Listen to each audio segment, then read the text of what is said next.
The fate of British cycling changed one day in 2003. The organization, which was the governing body for professional cycling in Great Britain, had recently hired Dave Brailsford as its performance director. At the time, professional cyclists in Great Britain had endured nearly 100 years of mediocrity. Since 1908, British riders had won just a single gold medal at the Olympic Games, and they had fared even worse in cycling's biggest race, the Tour de France. In 110 years, no British cyclist had ever won the event. In fact, the performance of British riders had been so underwhelming that one of the top bike manufacturers in Europe refused to sell bikes to the team because they were afraid that it would hurt sales if other professionals saw the Brits using their gear. Brailsford had been hired to put British cycling on a new trajectory. What made him different from previous coaches was his relentless commitment to a strategy that he referred to as the aggregation of marginal gains, which was the philosophy of searching for a tiny margin of improvement in everything you do.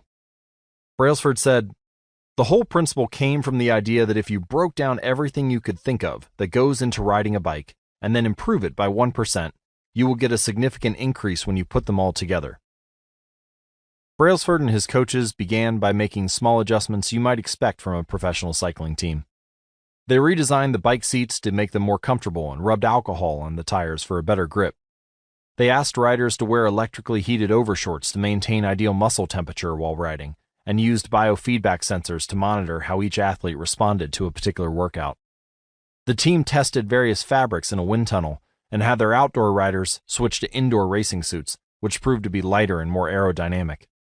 But they didn't stop there. Brailsford and his team continued to find 1% improvements in overlooked and unexpected areas. They tested different types of massage gels to see which one led to the fastest muscle recovery. They hired a surgeon to teach each rider the best way to wash their hands to reduce the chances of catching a cold.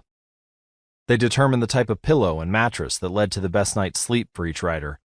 They even painted the inside of the team truck white, which helped them spot little bits of dust that would normally slip by unnoticed, but could degrade the performance of the finely tuned bikes.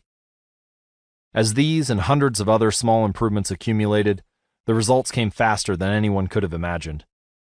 Just 5 years after Brailsford took over, the British cycling team dominated the road and track cycling events at the 2008 Olympic Games in Beijing, where they won an astounding 60% of the gold medals available. 4 years later, when the Olympic Games came to London, the Brits raised the bar as they set 9 Olympic records and 7 world records. That same year, Bradley Wiggins became the first British cyclist to win the Tour de France. The next year, his teammate Chris Froome won the race, and he would go on to win again in 2015, 2016, and 2017, giving the British team 5 Tour de France victories in 6 years. During the 10-year span from 2007 to 2017, British cyclists won 178 world championships and 66 Olympic or Paralympic gold medals, and captured 5 Tour de France victories in what is widely regarded as the most successful run in cycling history.